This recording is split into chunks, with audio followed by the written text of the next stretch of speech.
What's up, everyone? This week on the pod, it is Sunami. Me and Daniel sit down with Mike and Joseph, and we talk all things Sunami and Bay Area hardcore. So check that out. Please support the podcast by subscribing to it wherever you listen to it and share it with all your friends. Let them know what's happening. If you want to go the extra mile, you can go to patreon.com/185 miles south and become a monthly Patreon. There are bonus podcasts for every interview podcast. We'll do something, usually have some buddies on, and we talk that interview and also go through the playlist or discography of the person who was interviewed. And those are some of my favorite pods, so check that out. And let's get on with the show.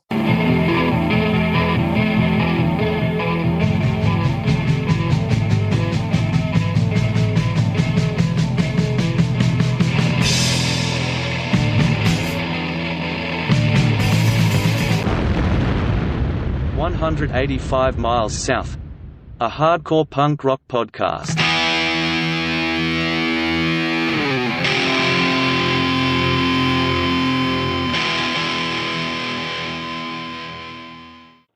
What's up, everyone? This week on the pod, I'm joined by Joseph and Mike from Sunami. What's up, dudes?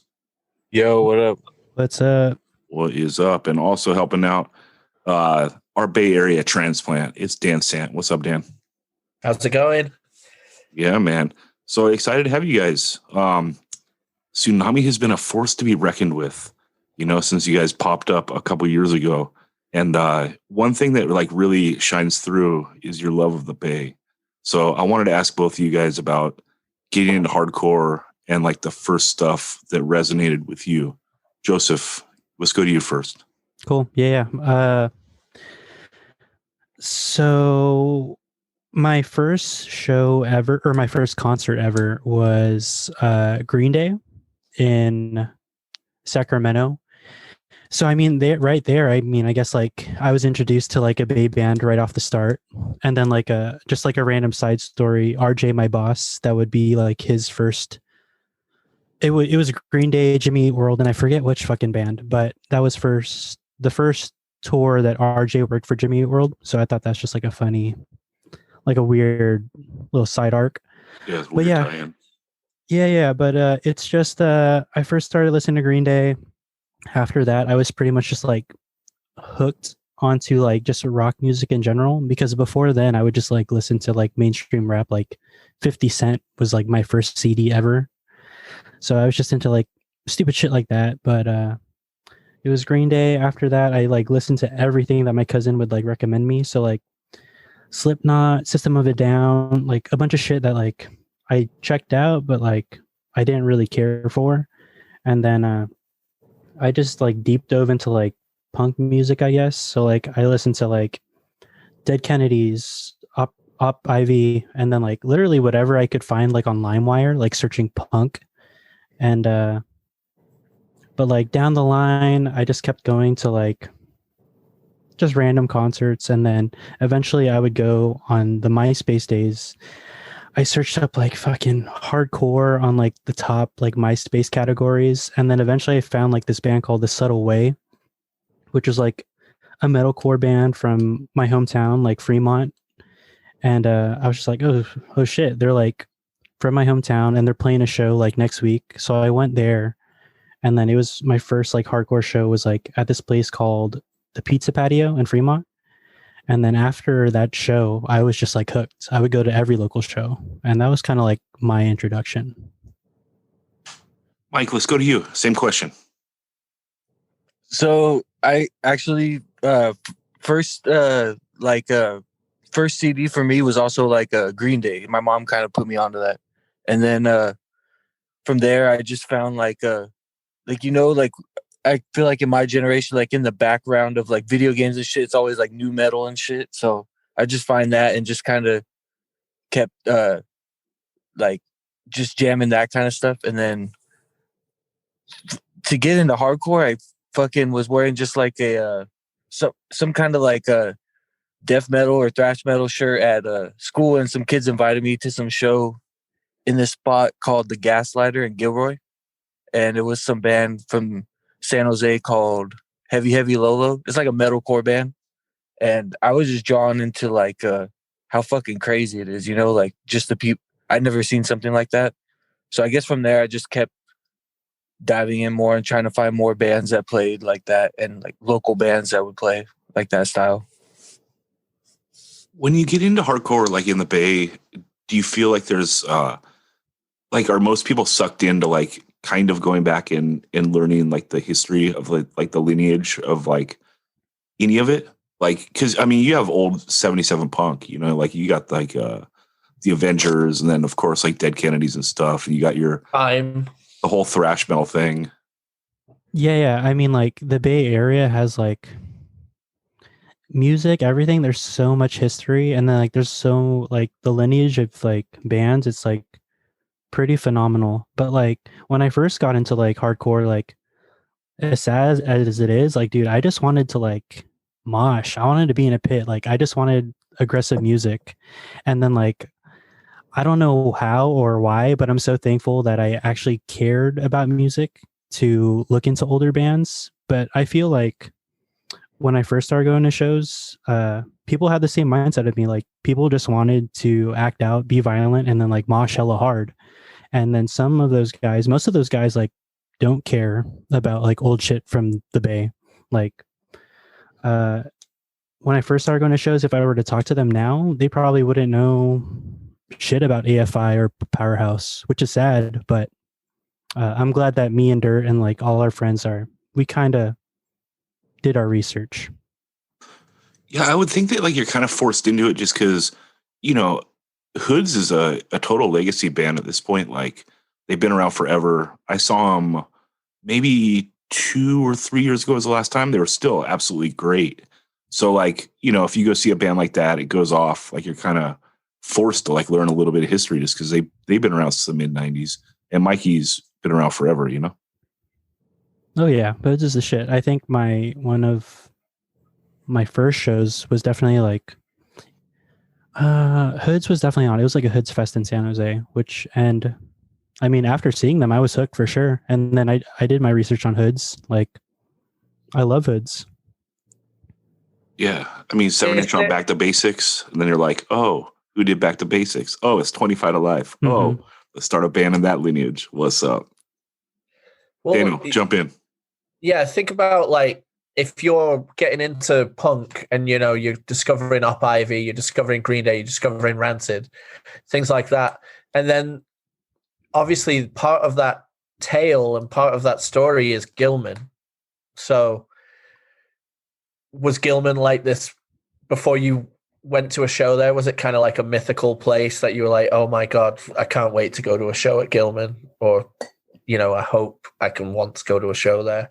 Because that's how I felt like after learning about all that stuff in San Diego, Oh yeah, for sure. I mean like but the thing for me is like my first Gilman show was like, it was when I didn't really know shit about like hardcore. Like my first show there was like As Blood Runs Black and then Animosity, and like those bands, like I mean they're not really hardcore. I love those bands, but they're not hardcore bands. So like I just went just to see them, and I didn't really know shit. Well, I mean like you hear of Gilman just because of like all those older bands, but I don't know. It for me personally, I wasn't like in awe of going there.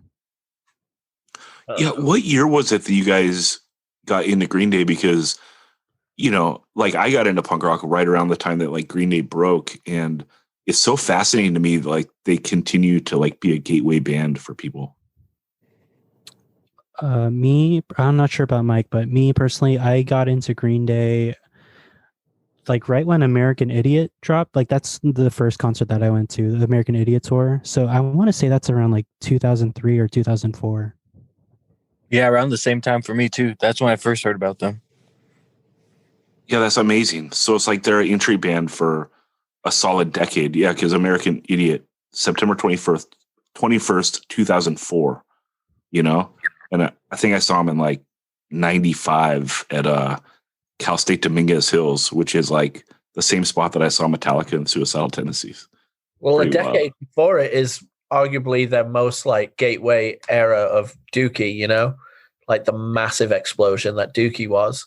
So like 10 years on, they're still bringing, kids into the greater culture, which is pretty awesome. Yeah. So when you guys dove like into hardcore, what were like the bands you guys connected with the most? And Mike, let's go to you first. For me, I was hella drawn into like Madball and Agnostic Front, like New York sound. I couldn't believe it. I still love that shit. Like I just think it's perfect. Like I was always just been drawn to that. Like Madball set it off and demonstrating my style. Like, how were you first exposed to it? Like, who introduced you to like Madball, and how did it take a hold? I think I just kind of found it like just finding bands on on the internet and stuff, because I grew up in this city called Hollister. It's like an hour south of San Jose, and there was like no one in my hometown that really knew hardcore. So I didn't really have anyone to put me onto it. So I just had to find it on the internet and stuff. So if you're discovering like hardcore like via the internet and things like, without like that older dude in the scene like hipping you to stuff or making you a tape or whatever, the way that like a lot of us were, kind of indoctrinated, do you realize that hardcore is a set of ethics at the same way that it is a sound of music, or does that kind of come later? That definitely came, for me at least, comes later, like when you're actually at the shows and talking to people about it and like just becoming friends with people and like diving deeper into it and like learning about it. Yeah. So you like being at the shows shows you that it's more like, yeah, exactly, like a no bullshit kind of environment rather than, like bands making money, etc. Like you kind of learn that as attending the shows more than just discovering the music online. Yeah, that's also when you're exposed to like the community aspect of it. Yeah, and like the secret handshake and us against the world, like these kind of ingrained hardcore things, right? So that makes sense. Like you get it when you're going to shows. How fortunate were you that you like came across Madball though? Like it could have been anything. Who knows like what direction if you don't find that and it resonates with you, because that's the best shit ever. Dude, it's hella random how I found them too. It's like I don't know if you remember on cable TV, they had channels that's just music. Like they would play music all day. Yeah. Like you could find a heavy metal channel. And I remember it played a Madball song. I was like, yo, what the fuck is this? So I wrote it down on a paper and downloaded off fucking LimeWire. That's how I found it. That's so sick. Like, yeah, if you're up in the 900s or something, there's like, yeah, exactly. There's like the metal channel or the blues or whatever, Yeah, and Daniel, that ties in well to that discussion we had about certain bands signing to major labels and the positives and the negatives of it. Yeah, because if you think about it, like Madball was on a major, they had the budget to like make music videos. Yeah, but this is not a video. It's like a digital radio station. Yeah, it's a radio station, like, almost like a Pandora, but it's connected to cable and it just plays music. But the weird thing is it gives these usually like a little photo of the band and then a few fun facts rotate through while the song is playing. So you could probably get like 2 or 3 little jewels of wisdom about what is this Madball thing, and then from then run off and download it on LimeWire and hopefully don't give your computer a mega virus. Oh, I definitely gave it the virus. You're like, Madball, this is the greatest song I've ever heard, but why is the dog wearing a Steelers jersey? Joseph, same for you. What connected with you the most early? It has to be Terror. I think that was like one of the first hardcore bands, like real hardcore bands that I ever saw. And that was like, I think they played San Jose Makla. But yeah, after I saw Terror, it was just awesome, dude. Like, Scott Vogel's like presence, it like demanded like so much of me. And then like just to watch him, it was just awesome to see. And then after that, I kind of just like, would go to every Terror show, and then like whatever bands that they would bring, like I would like deep dive into that. And then like I think I honestly think like the era where me and Mike like got brought up in, like, yeah, we have the internet, but we still had to do our research. So like I would buy a Terror CD and I would still like look through all the thank yous and check out every single band. And that's kind of like how I just like found new bands. I think that is a common story from any era of hardcore, from 81 to now. Whoever gets thanked, you go check it out. You know, and also having Vogel being like the you know, a good signpost in your hardcore like thing. He's always repping another band's shirt. Like he's always talking about these are the 6 or 7 bands that you need to see. You know, like he lives, breathes, and you know, preaches hardcore. So it's like I can only imagine if Terror had been like my formative band, I would have bought in 1 trillion%. Yeah, and that's kind of like the importance of them too, with like their longevity and like never putting out bad albums. Like, you know, they're one of the greatest hardcore bands ever, straight up, you know, and a perfect entry point, you know, like, although like I do worry about like if your entry point's Madball and Terror, like fuck, this is all downhill from there. Like that's rough. Or it just means that anybody doing anything different is just soft. That's right. Yeah, you're at the apex of hard. But True. yeah, so rad. I can only imagine seeing Terror like coming out of like somewhat mainstream music and then going into a venue and seeing one of the best to ever do it and one of the best to demand an absolute response from the crowd every time they play. So it must have just felt like every single person in the entire venue was moving it, you know? It seemed like that, dude. It was like pretty surreal. It was awesome. Yeah, fuck yeah. What inspires you guys to do your first bands? For me, my first band was a band called Eros, or EROS, and like nothing really inspired me, dude. Like my friends started like at the time it started off as like a New York hardcore band and they needed someone to play bass. I didn't know how to play, but I just said screw it, I'll figure it out, and then that's kind of like jump started my musicianship. Yeah, what year would that have been, Joseph? Oh shit. I could check real quick. I want to say around 2007 or 2008. Yeah, did you guys do a demo or put anything out? We 2000 wait. I'm completely wrong. It's around like 2011, 2012, but we did have a demo and then we had like an EP after that. Cool. And how was it playing shows in a hardcore band? And do you feel like you lived up to the Terror standard? No, we didn't live up to the Terror standard, but I think that band did play with Terror once, which was really cool. Like I was stoked on that. But like, I mean, our shows sucked for sure. But it was cool. It was like fun, like actually like participating in hardcore, not just being like an observer. So that was awesome. Yeah, did it give you a different appreciation, like for what goes into even just doing a band on the smallest scale? Oh, dude, yeah. I was like, this shit's hard work. Like, no matter, like, even if our band sucks, like it made me appreciate like how bands would tour all the time. Yeah, or even just getting 4 people together in a room to practice is hard. Oh yeah, it's still hard now. Yeah, especially now. Yeah, Mike, what was your first band and when was that? I just played in like when I was like maybe a sophomore, junior in high school. We just a couple kids from the school. We just did like a metal band that sucked, and like the most we ever did was like play like the high school like band showcase or whatever. But then I kind of just like kind of like Joseph said, like when I would start going to shows, someone would be like, "Hey, let's just jam a band," and you'd end up just practicing a couple times and just playing a couple shows, and it just goes nowhere. But it's still fun to like, you know, like you said, like learn what goes into it and like learn how to.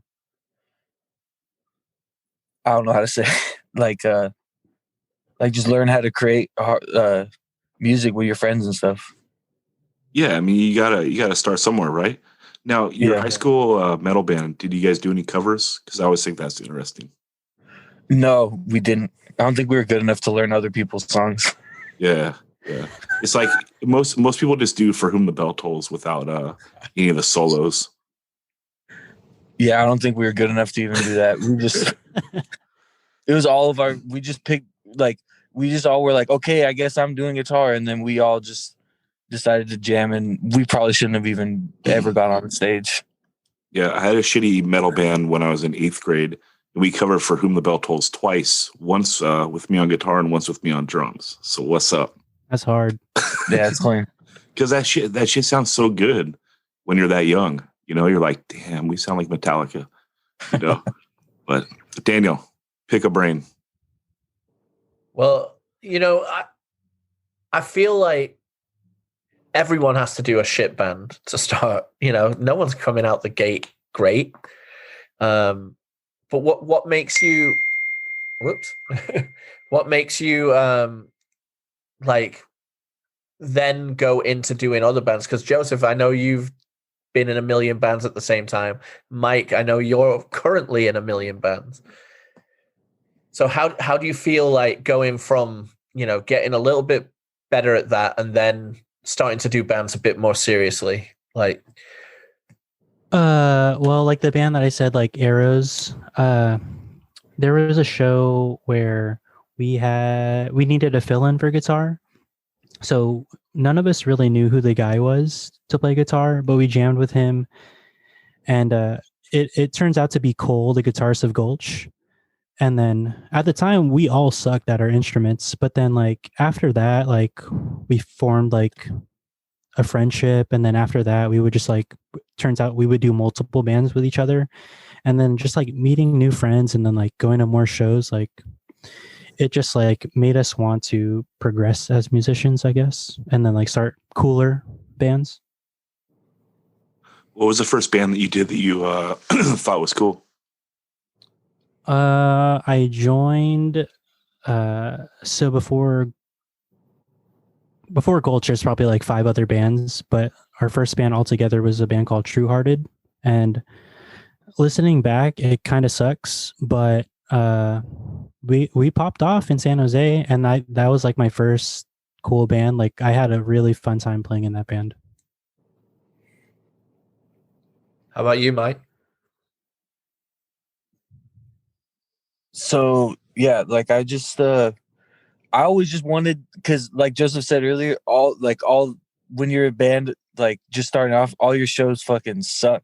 So I always just wanted, like, I was always just like, dude, I just want to play a fucking show where everyone likes the fucking band, or like, you know, like Yeah. the good crowd reaction. So I guess I always just wanted to sit down and just learn how to play as solid as I could, and like push jam with friends as much as I could until I like kind of push each other to be like, all right, let's play solid so we could get maybe a good reaction sometime or something. I guess it just kept going from there. So the actual like seeing bands, going to shows and seeing people go fucking mental for certain bands made you say, you know what, I'm gonna tough out this and I'm gonna really work at my craft. So, you know, Oh yeah, dude. Like Yeah.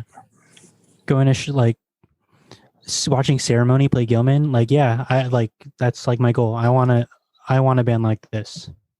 yeah. Yeah. Mike, when do you feel like you finally played a show where you got like that level of satisfaction? So I used to play in like a kind of like a metal hardcore band called Reaper's Row, and just because the dudes that I joined the band with were a little bit more heavily involved with the like hardcore scene, all their friends would came out to like the first couple shows they played, and it was just like, holy shit, like I actually did it. Like we're actually playing to people that actually know the song, and it was the best fucking feeling, you know?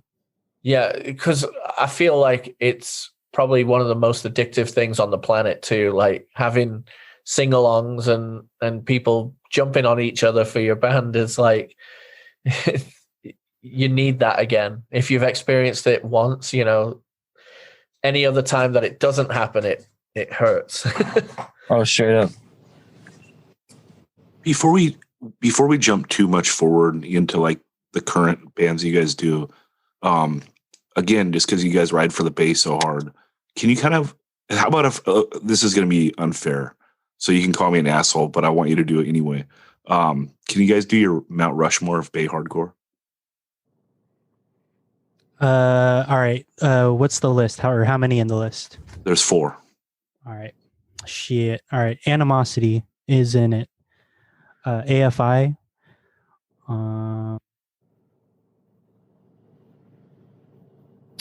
And I struggle with if I want current bands because Gulch is on it, 100%. All right. Animosity, AFI, Gulch.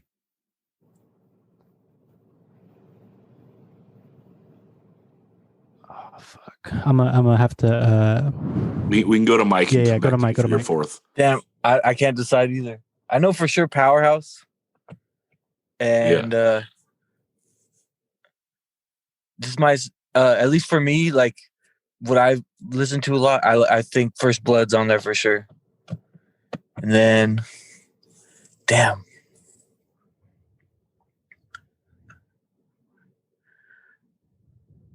Yo, I can't decide. It's rough, dude. It's rough. It's bad, dude. That was a tough one. What was First Blood still going when you started coming to shows? No, not at all. I never seen them live. All right, I played with them like a couple of years ago, but it was like a scab band with Carl, you know? Yeah. You know, one of the best things about that band though was they took their craft like really seriously, you know, and it comes through in like every aspect of that band. So I can understand why, like they're an important band, you know. I think plus, you know, Carl coming out of doing Terror and doing his own thing and really carving out a piece for himself was like impressive what he was able to do. Yeah, legends. Yeah, But Dan, how do you think that band holds up? I think they hold up pretty good. I feel the only thing that is setting them back is Joseph's First Blood Fruit Loop shirt. Is that a thing?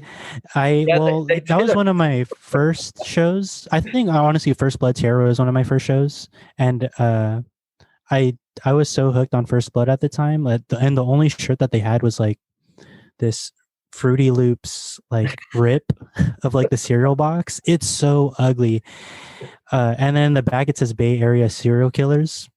Yeah, but I that's the only shirt I'm not getting rid of. Yeah.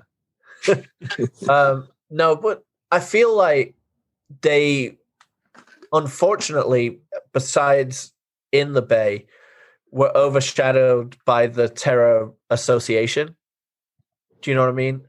Even though they were on Bridge 9, right? So they did well from that level of distribution. But just my own memory of it is that they never really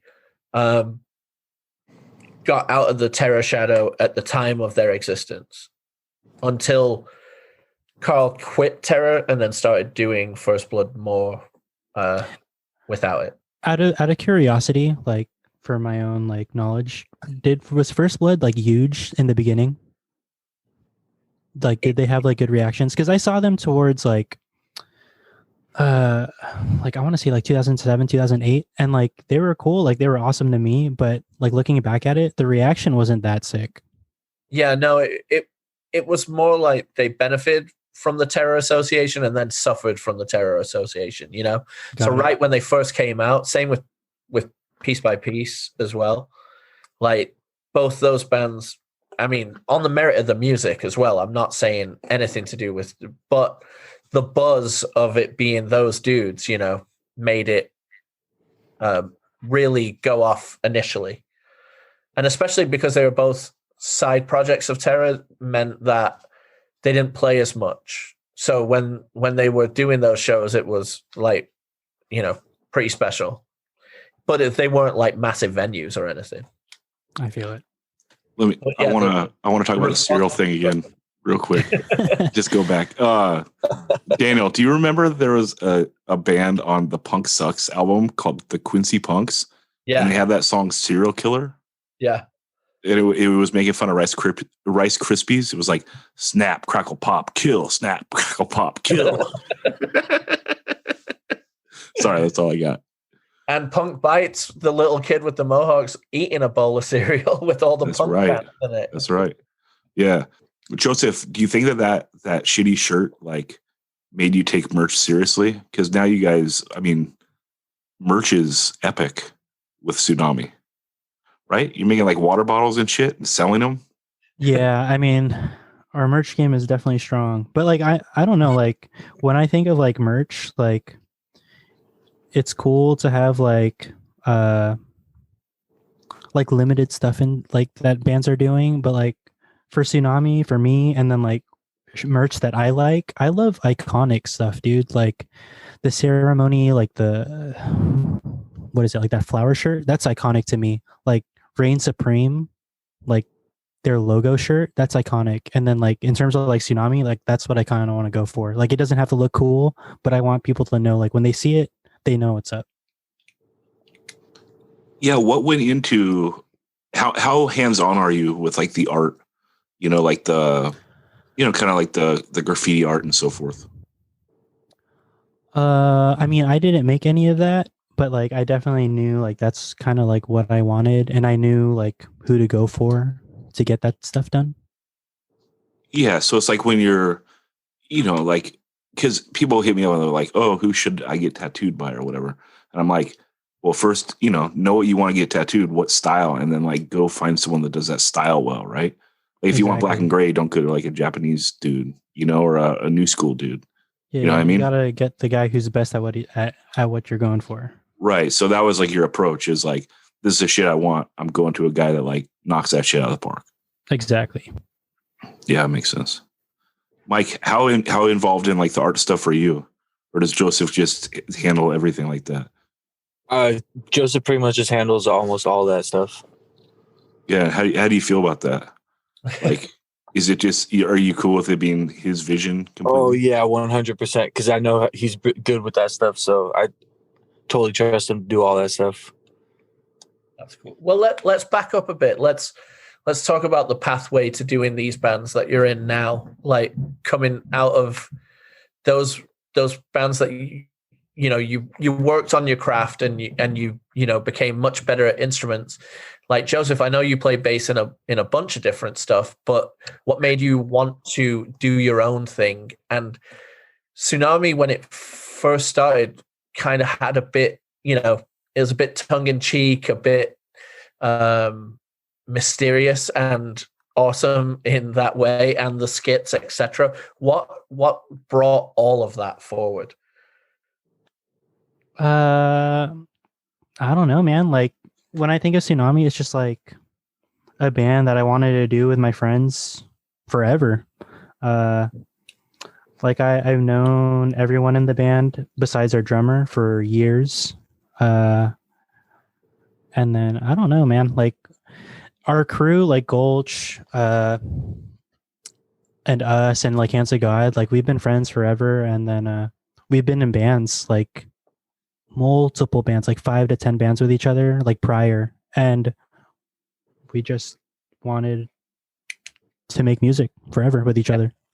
But the remit of what the Sunami riffs are is much more like really playing up on, for lack of a better term, igno, I mean, all right, so everyone in Sunami and everyone in our friends' bands, we all love ignorant music. Like we all started going to shows, like beatdown shows. So we've always like loved the music. And then like our bass player, like I known him for maybe 12 years now. And like my first time ever meeting him, he said, "Yo, we should do a band named Sunami without the T." And I wanted to make it a beatdown band. So it took us 12 years to make that happen, but we did it. It's crazy. You didn't respond. There's a T in Sunami. What? So if like, you had this idea and then, Mike, do you write a lot of the music? Oh yeah. Mike writes like Mike write. So the roles of the band, it's pretty much Mike writes all music, and then I pretty much literally do pretty much everything else. Okay. So you two probably discussed amongst yourselves what you wanted this to sound like, right? I think I still have the text. It's literally, he just said, "Hey, bro, send me some ignorant ass tracks to spit over," and that's it. That's so sick. Yeah. So the best part is, like, you know, Zach and I are friends and we talk about stuff, and we also do the pod. Zach, like, pulls me up one time. I'm down in San Diego to do Fucking in the Bushes while Joseph is here at my house watching Stella. Zach goes, "Yo, you have to hear this band, Sunami. It is the most ignorant shit I've ever heard, and I fucking love it."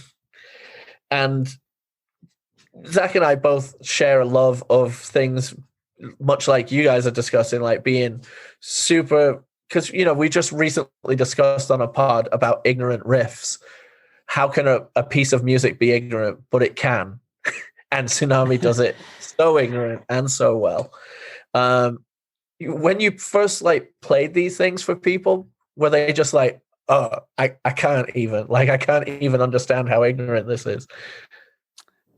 That's when I heard it. That's what I said. Like, I don't know, because like me, like, I'm like, okay, this is hella ignorant ass, like, musically it's ignorant, and but like that's what I wanted, so like I wasn't like laughing at it, but like when it all came together, when we put the lyrics to it, me and Mike were laughing the whole time because we're like, there's no fucking way people will like this. But well, you know, I like when I would come into Timeless and we would, after I'd heard it and stuff, like every time I would discuss this with you, I would be chuckling, you know, because, and the main reason of all is leaving the apostrophe RE and making it YOUR just to send it into the stratosphere, you know? What was the decision there? dude, I don't even know what I was thinking, but It's so perfect. I don't even know. But I was tweeting on Sunami Twitter for like 3 months before we even had music, and I was just going off. And "You're a Bitch" was literally the first tweet, so we just had to roll with it. We had to roll with it. I love how many people try and correct it, like say to like, we've got our friend Benj who is on the pod with us a lot too, and in a text he's like, "Can you believe that it's not spelled right?" And we're like, "Dude, it's on purpose." Like, calm down. Yeah, what was some of the feedback? Like, Joseph, you work at Timeless with RJ. Like, you give this to him and you know, like, he's an aficionado hardcore, like he knows, like, you know, pretty much everything. Like, what's his reaction? To be honest, I don't really know. He acknowledged that he listened to it, but he wasn't like, "Yo, that's sick," or "Yo, this is hella stupid."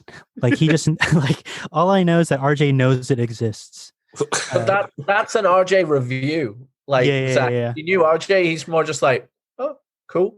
Like, the only thing he does that he has an opinion on is he says the Clash sucks, and that drives me fucking mental. Mike, is it hard like deciding where your riffs are going to go? Because like Hands of God is a great band that does a very similar style in its own right, you know? So like, how do you decide, like, this riff goes to Hands of God, this one goes to Sunami? Well, with Sunami,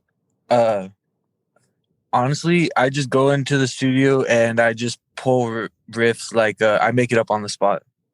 So I don't sit down and write those ones before. Yeah. So if I sit down, I'll go for it, Joseph. Oh yeah, Sunami, just so people know, it's like all fake drums, and then Dirt literally does riffs on the spot, and then our recording engineer Toshio, he plugs in drums right after, like immediately. You record the guitar first and then you hit it with the drums. Yeah, literally same day. Like in 1 hour we could do like 3 tracks. Then why is there such a lack of material? God damn it! What the fuck? a lot of them are really bad, but Yeah, we scrapped a couple of them. Yeah. So- Go ahead, Dana. I was gonna say, so like you're on Twitter talking all kinds of tsunami shit. You're like really kind of playing up this, because for those that don't know who are listening, Joseph is like the nicest and the most mellow and so chill. Like this alter ego that is the Sunami singer is fucking.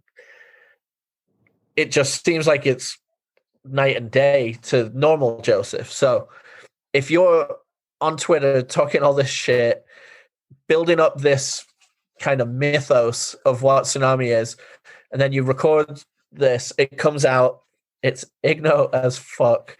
The lyrics, though, are dealing with, actual, well, perhaps besides YAB necessarily, but, like talking about police brutality and stuff like that.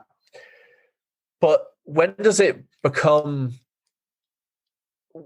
the moment where you're like, oh, this little side project, let's do it? Like it's really fun. Is it after that infamous show? It was for sure after the show, like pretty shortly after. Like we got hit up from people from like Salt Lake City. They're like, "Yo, we'll give you a guarantee of $1,000 if you want to fly out." And then like I want to say like a week after our first show, Sound and Fury hit us up like, "Yo, we want to be your first like Southern California show." And then at that point, I don't think we really still wanted to do the band like super serious, but that kind of like opened it up like, yo, like people actually like want to see us. Yeah. Do you think that? Go ahead, Daniel. You go, Zach. Do you think that the band has benefited from like COVID because you're so good at social media, and sometimes like a band like this actually less is more?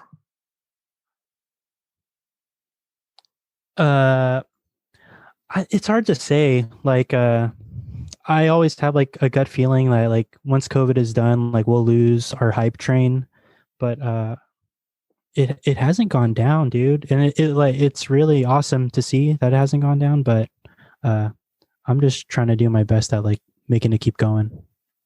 Well, obviously, that video of the one show that you've played has gone everywhere, right? And I mean, there's something to be said about, like, we were just discussing that having people go off to your band is like the most gratifying, like glorious thing ever. But seeing people go absolutely inside out mental for your band with your iconic, if you're not from the Bay, intro, like, or I'm misquoting you. It's like there are two kinds of people, When that goes viral and like everyone starts to be interested, is there almost a feeling of like, we don't want to play a second show because that was absolute perfection? Oh yeah, like everything about the first show, like where it was at, what other bands played it, like it was perfect to me. And then like I think like even now it's going to be hard to top, but even before we even played the show, Sunami at first was just like, we wanted to do a demo, we wanted to do a demo release show, an EP release show, and then our last show. We only wanted to do 3 tops. And I mean, that still might happen, but I don't know. We're just kind of just going with the flow. You can just hit the fest circuit once COVID's over. Yeah. And just only play good shows, dude. And it'll never go away. A few times a year, fucking best band on the show, and what's up? But I want to ask about the YAB, because if you heard, Daniel was shy to say it. Have you had any blowback of like using the word bitch?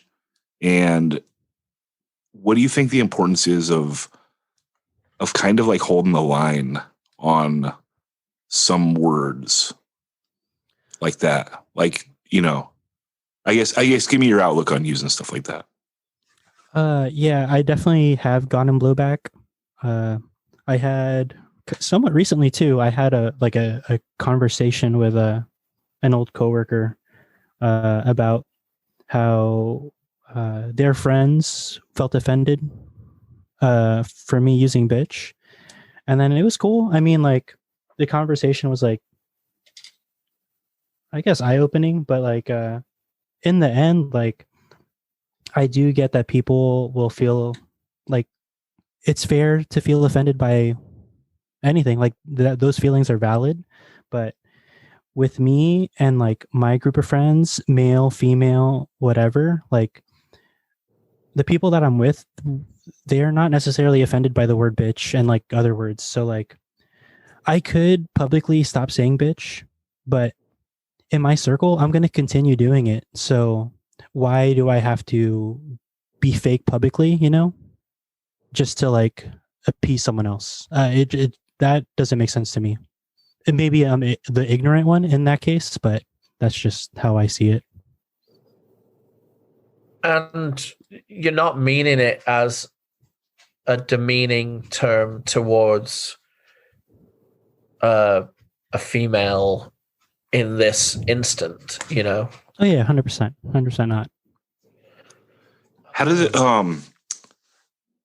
does it feel like seeing that video of when Hands of God is playing like that fest and like everyone yells like, if you're not from the Bay, you're a bitch? And it's like, well, what percentage of people there were from the Bay? Literally zero. Okay. But dude, like I don't know if the Hands of God was gonna play that like that was their plan, but Sunami was supposed to play that fest or like a pre-show, and like things fell through, so I couldn't do it. So I felt like it was like a resolution to me. Like the singer of Hands of God sent me that video, and I was so stoked. Like it was just like in the end, like it felt like I didn't miss out on the fest. It was awesome, dude. Like it made my day, and every time I watch it, it makes my day. Yes, wild. Mike, did you play that show? Yeah, I did. What was it like for you? I couldn't believe it. I was just like, the same reaction I had at the first Sunami show. I'm just like laughing my ass off because I can't believe it. Like, I don't get it. Did you all discuss afterwards? Like the crowd basically just all called themselves bitches.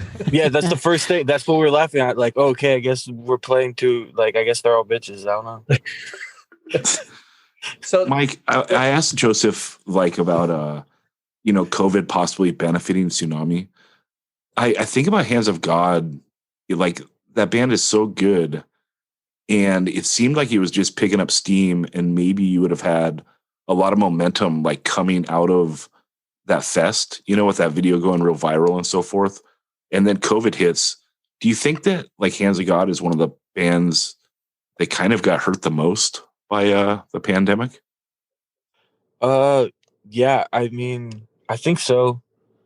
But there's no way to really tell how any band got affected until shows come back, Like, you never know what band's still going to be popping off or if it's going to be some new band. Like, I think that's why everyone just doesn't know right now.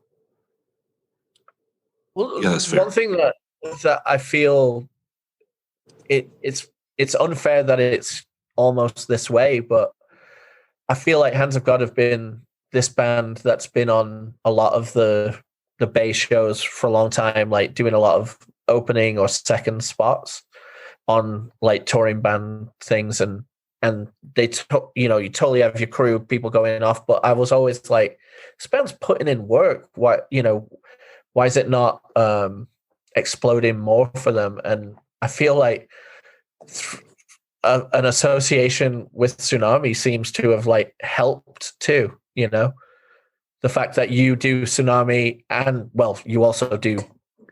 We should talk about all the other bands you do as well. Yeah, Mike, why don't you lay out the other bands you play in? So I play bass with Drain. I play bass with Gulch, and then I play guitar in Sunami and Hands of God, and I also play guitar in a band called Lead Dream that's based out of Santa Cruz. Yeah, it's wild. Like, what do you guys account for, like the popularity of all the Bay bands right now? Like, is there some in the water? What's going on? Because everyone is so good, and everyone sounds sonically pretty different. Dude, I have no idea. I think about that a lot too. Like, I don't know how. Like, I feel very lucky. Like, I don't know how that happened. It feels like it happened like within the past 2 years, like just an explosion randomly, which is weird because like all our bands have been putting in work and we've all been in bands for years. So it's sick that we finally have recognition, but like we've been doing it. We've been chilling. I think that's what it takes is one band to get over and then other people to hear from that band like what the other bands are around, and it just starts this slow, like, remember Zach, like at the beginning, late 90s, early 2000s, Boston, like anything coming out of Boston was getting like mega hyped and everyone was like digging all the bands. And it kind of feels like that moment for the Bay, or at least a year ago before all of this ground to a halt. You know, every Bay band was putting out, well, every band that Mike's in was putting out solid, amazing records that, you know, will go down in history, like as a real moment that it'll be interesting to see what all the second records are like, you know. I also think like, go ahead. No, go I ahead, think Joseph, like please. in general, like not even just the Bay, like yeah, our friends are in the Bay, but we have like friends, like we all came up like at the same time as like Vamakara, Dead Heat, like a bunch of like just bands from all over, and like we've all like elevated to like I guess the next level, all pretty much all at the same time. And those are all our friends, and like they've always rode for us and we always ride for them. So it's just like I think it's really cool to see like everyone doing well. Yeah, it's awesome. Yeah, Dan, I was going to say there's another analogy that you may enjoy, you and Al Caltrans. You know, like when wrestling's hot, it's easy for like everyone to get over, right? And when it's cold, it's like it's impossible to make a star, you know? But it's like if it's popping, like it's like Steve Austin and The Rock, it's like everyone on the card is like kind of popular, you know, brings it up. And if it's cold, like there's no fucking hope. Yeah, definitely. But you know what would be an interesting like parallel to what Mike is like when you think about Porcel was in YOT and Judge at the same time, you know, And Project X, and you know, so you're checking out one leads to the other, and you're like, oh, this thing fucking rules too. Oh, and this thing fucking rules. Like, so it builds this groundswell where all the stuff is good, but then it's also able to all see the light at the same time. And then, as Joseph says, like being friends with Dead Heat and being friends with, you know, perhaps a band further south, like there's a whole like railroad of like all these people are friends, ride for each other, and getting the word out that each other's bands are the shit when they tour, you know? Well, it's very possible that like a kid right now, his three favorite bands are all Mike's bands. Right, like your three favorite bands could easily be Drain, Gulch, and Sunami. You know, yeah, like I mean, that's fucking mind blowing. Could have just done a Mike-filled podcast for the end of 2020 list. You know, yeah, Mike, did you play in Drain from the beginning? No, I actually just hit a practice last night where it was my first time riding with them. So I don't want to take any credit. I didn't write anything on the Gulch or Drain LPs. Like I kind of joined after it was already written and they were ready to go play some shows off of them. Cool. Can you guys speak on those bands? Let's talk about Drain first, like their ascension. I'd like your guys' opinions on it. Joseph, let's go to you. First show that I've seen them play, I was in a band. I'm in a band called Spinebreaker, like a death metal band. We threw on this show, and then Drain was like the one of the bands on it, and that was my first time, and I fucking hated them at first. No diss, but they were like, you know, they were just like, they still had the energy, but they were kind of all over the place. Like they haven't like fine-tuned their sound, and they were just like new kids. Like I've never seen any of them before. I legit did not like them. But then like after that they would consistently go to shows. They would play in other bands, and then you just came to love them as people, and then I just came to love their music. Yeah, Mike, how do you feel about their ascension? Yeah, I've like similar to Joseph. The first time I saw them, it was in like this little weird. It was almost like a little hallway in Gilroy, and it was like middle of winter, and I just seen these fools pull up with like boogie boards and little shorts. I was like, who the fuck? Like, who the fuck are we watching right now? And sure enough, like Joseph said, they just kept grinding and were playing every fucking show, and they were fucking solid as musicians. So you just kind of learn to like love the music, and then of course the people you just start to learn to love, like basically the same thing Joseph said. Like they just kept grinding and showing that they're good people, and then everyone fucks with it. There's no reason not to fuck with Drain. Yeah, and you know, any hardcore band that drops an LP that good, they got to be respected and noticed. You know. 100%. Yeah, for sure. So, How about the ascension of Gulch, Joseph? How do you feel about that? And I should say, I was disappointed that you dropped the beef.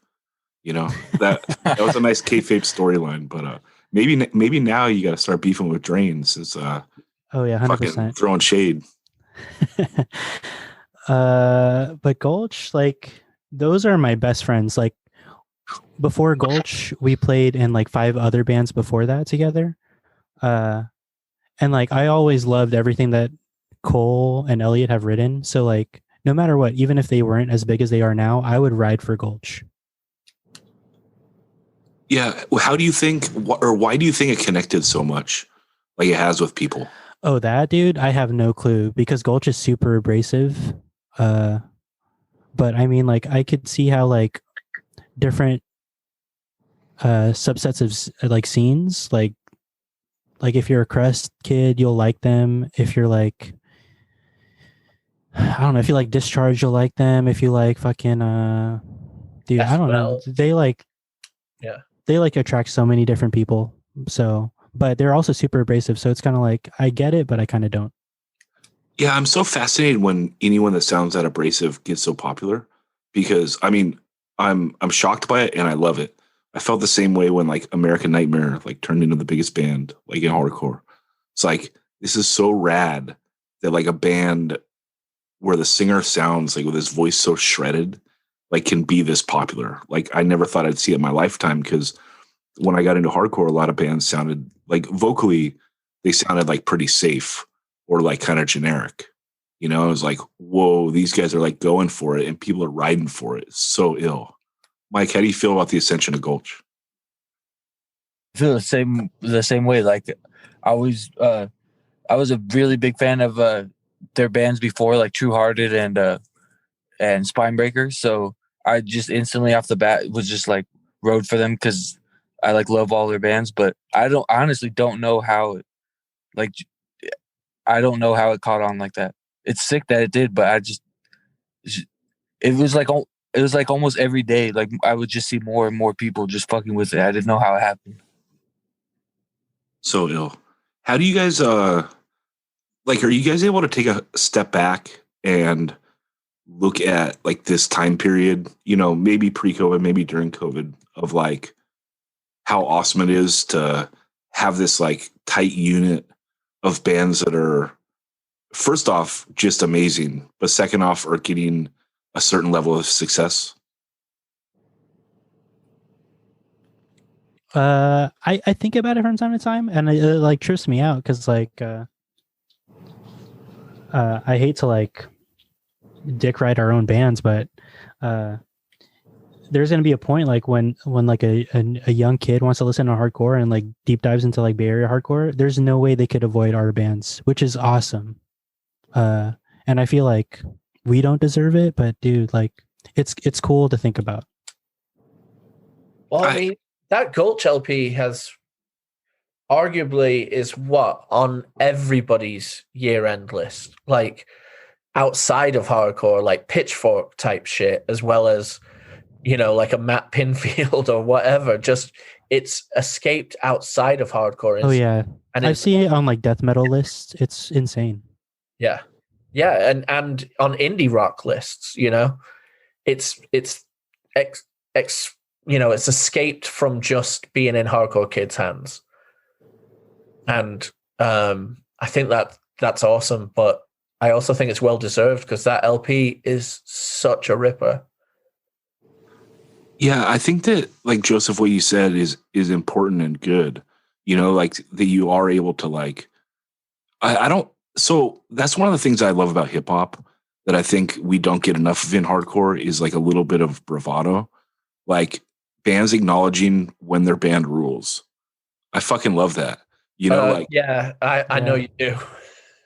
yeah, I mean, well, like let me toss that out to you guys. Like, how do you feel about that? Like, do you think that there should be a little more like even Joseph, you like apologize for yourself. Like, you know, I don't want to dick ride my own band. Like, I don't think there's anything wrong with saying like my band like put in the work. Like maybe you haven't pounded like the pavement of playing a bunch of shows and shit, but like down to the detail, like you know, there's a ton of work that comes into doing a competent band, you know, and you've done good with the imagery. You've done a great job of like keeping people like entertained by the band, you know, and coming along for the ride. Like there is something to that. Like obviously you feel good about it. And don't you think that maybe hardcore bands should kind of like more often say like, I'm the shit, what's up? Yeah, I struggle with doing that for sure, but I think so. Like I was thinking about it, like from time to time, like when you're on tour and then you go to a Starbucks and the chick is like, "Oh, are you guys in a band?" Everyone gets nervous at that point. Like no one owns up to it. It's like one of those things. But I don't know. It just I hate to feel like the braggy guy, but I don't know. It is deserved. Like I put in a lot of work, and then all our friends bands put in a lot of work with everything they do. Yeah, I mean, like I just think that like if Gulch came out and were like, "What's up? We're the greatest band in the world," like that'd be so ill. That'd be sick. You know, why not? Mike, how do you feel about that? Like a lack of bravado in hardcore? I mean, I definitely don't ever feel that way. Like I would never be saying that, but I, like you said, I think it would be sick to see bands come out saying like, "Yo, what the fuck? Like, we're the shit." Like that makes me want to listen to that band more, you know? Yeah, Well, like Tara should say it. Like Tara should come out and be like, "What's up? We're the best band on earth." And if like you got an argument, like you do it for 20 years, you know what I mean? And like AF should do it. Like AF is the correct answer, you know what I mean? yeah, Like, but the thing is, when you've done it like that, you don't have to say it. I feel that's my fair. opinion.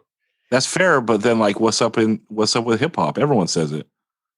You know? I know, but hip hop came out of a battle culture, you know. So you were battling to say that I'm the best, like.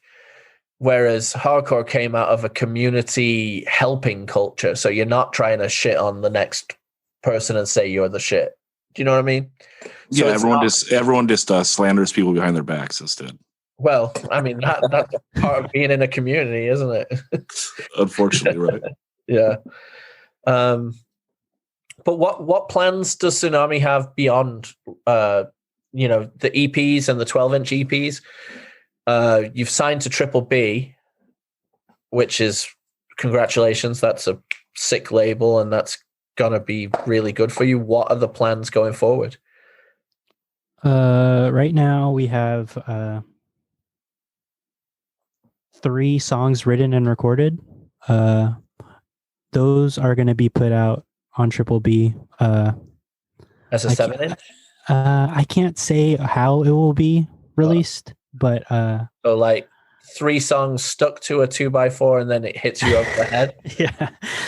I mean, after we're done recording, I'll tell y'all. But and then after that, we're in the process of writing the LP with Triple B. But that's really it. We haven't been like doing too much stuff musically.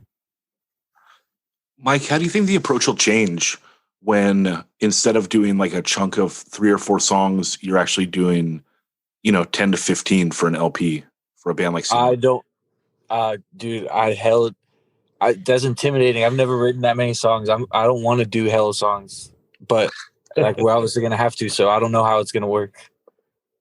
Like the most I've ever written, it was like 3 or 4 songs and an intro, like Right. Yeah, but now you're gonna have to have the slow one, the blaster, like the quick fast one. You're gonna have the, Yeah, I don't know how it's gonna always work. approach LPs like, well, we've got the slow one, we've got the. Yeah, I was talking to Dirt or Mike, and then like the literal goal that we want to do for Sunami is to make an iconic beatdown record. Like that is what I'm like. Ain't nothing but a Tsunami beatdown. Yeah. Who do you guys think are like the kings of that genre? You know, maybe as like forefathers, and also like who are the current best bands that play that style other than Tsunami? Bulldoze and Unit 731. Unit 731 for sure. And Bulldoze, yep. Do you guys fuck with that Nasty band at all? Like they're a Euro band? No, not really. I've listened to some tracks, but I've never like really checked them out. Yeah, I have like no perspective on them, but they play the style kind of, and I enjoy it. And it looks from photos like that they're huge. But I mean, that could just be plain fest. Who knows? Yeah, I think they are pretty huge. But I'm trying to think of like what other beatdown bands that I really like. I mean, maybe it's a California thing, but World of Pain from San Diego is definitely like on my list of when I think of like a beatdown band. Yeah, they're great. And they did a handful of records. I think they did three full lengths. Yeah. But other than that, I don't know. What's the dream for the LP? Kev One guest vocals. That'd be sick. Have it clean. You might be able to. Just reach out, dude. You know? You gotta ask. That's the way to do it. But yeah. Dano, you got anything else? No, I just I love these recordings, like the first recordings and then the redone ones, like love it. I got a question. Who's the best dog in the world, Joseph? Oh, it's Stella, 100%. All right, thank you. Yeah. If Sunami broke up like tomorrow, what do you think, like, where do you guys think your spot is, like, in the history of Bay hardcore? Shit. Tomorrow? I don't know. I don't think we I don't think we've deserved a spot yet. I think one more record and then I could answer that. You think the 3 will do it, or it's got to be the LP? Maybe the 3rd, honestly. Yeah. But how do you feel about that, Mike? Yeah, I feel the same way. Like, I feel like we haven't, like, we've played only one show. We haven't deserved a place of all these hardworking bands that put on for the Bay. Like, you know, like we got to still do. Yeah, we got to put in some work, a little bit like more work. For sure, definitely. But it's so cool to have such a mysterious legend build out of a demo, you know? Yeah, for pretty sure. cool. Like I love the whole ephemera around what almost like as a social experiment of what has happened with the band besides just the actual music. You know, the whole other aspect of it is just as much art as the music, I feel. Well, I think that people needed it. Yeah, it's very Malcolm McLaren, Sex Pistols. You know, you build the legend and then you get people to buy into the legend, you know? Well, and just also, like, everything seems so well thought out now that, like, you just want something that's like, all right, that is like dumb and itches me in like the right spots, you know, but it's like cleverly dumb. Like, you know, like the YOUR, you know, it's like, why does that tickle me in the right spot? I have no idea. I just needed it, you know, like, it's like someone gets a joke that I always like thought was funny, you know? Oh yeah. I mean, like I said, like when we recorded everything, we laughed at the recordings forever. And I'm just glad that our joke translated so well to other people. Yeah, those guest vocals at like the end of that first song, good God.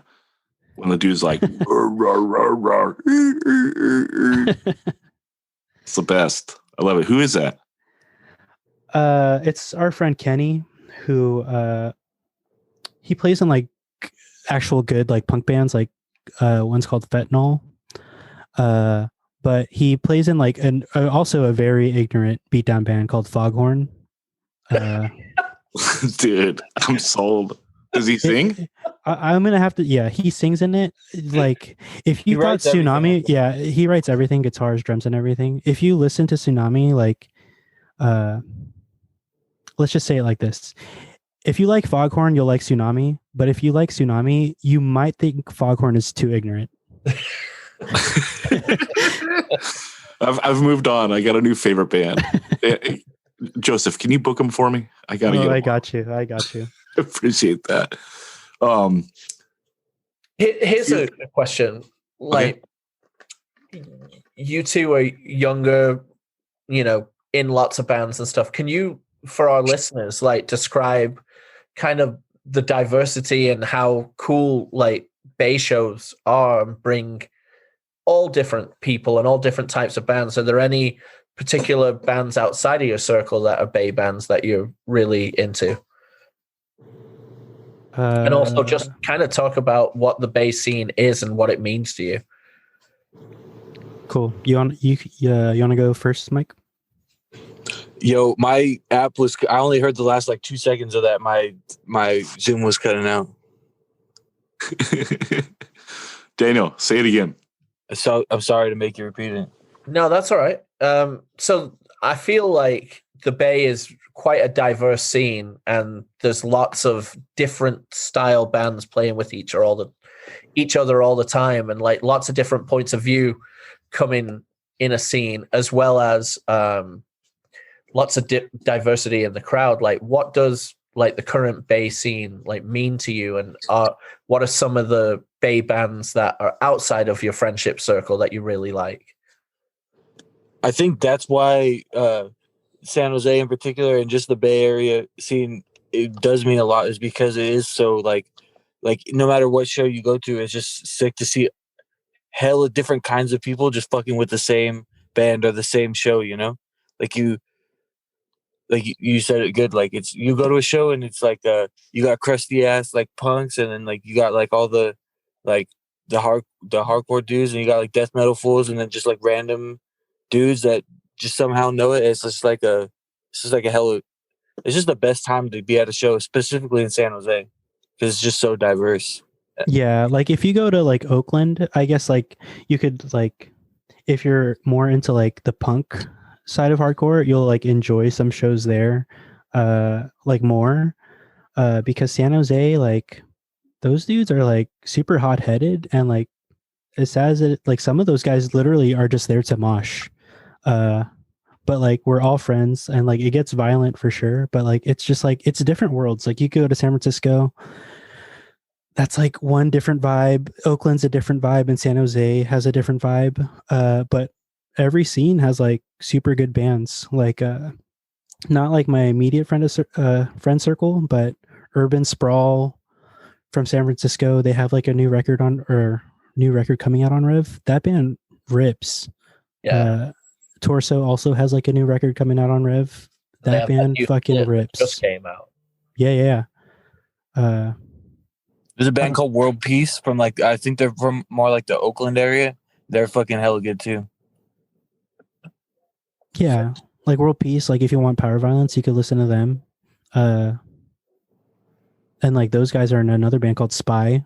That band rips.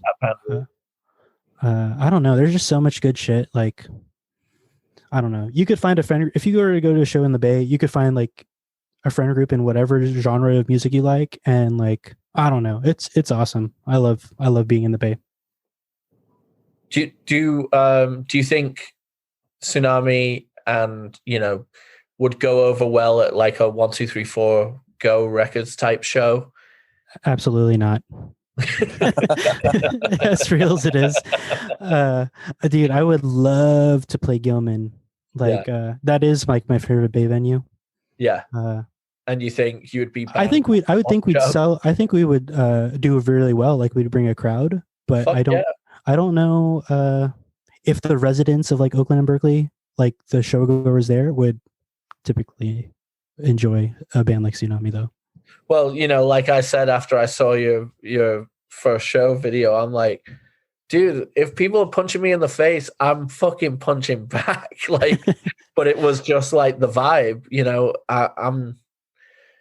I'm too old and too fancy for that. No, I get it. I get it. But that's definitely like punching people in the face and like, I guess like, Crowd I guess, killing and yeah, all crowd that. killing. That's like such a San Jose thing. And I don't think that's going to like stop.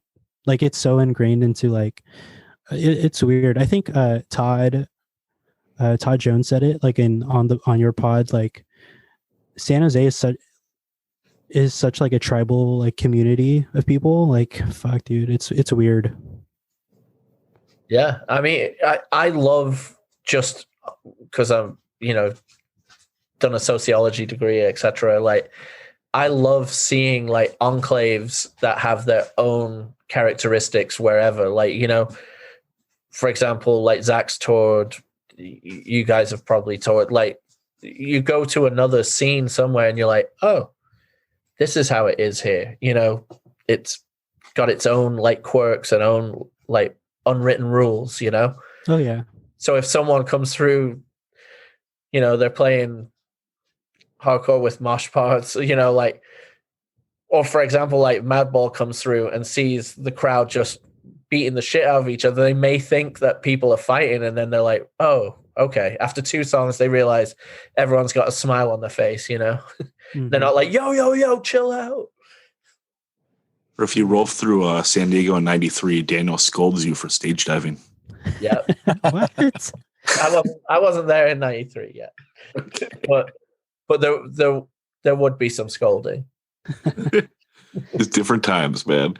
All right. Is there anything else you guys want to hit on before we get out of here? Mike, do you feel like you've been well represented okay in this?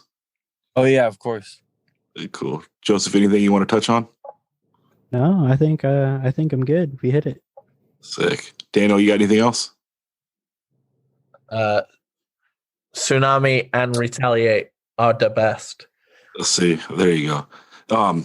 Although Joseph, Daniel did have one last question that he forgot to ask you about his Bay residency. Oh yeah. I've been here 8 years now. When do I become not a bitch? You've passed. You've passed. Oh shit! I thought I had to do 2 more years, and then like I get tenured into not being a bitch. No, you're good. I'll give it to you. Hey, I'm in the thanks list of the Sunami 7-inch. I'm already not a bitch. That's true. Right? Oh, That's dang. Royalty. Love it. All right, guys. Well, thanks so much. Yeah, Well, thanks thank for you. having us.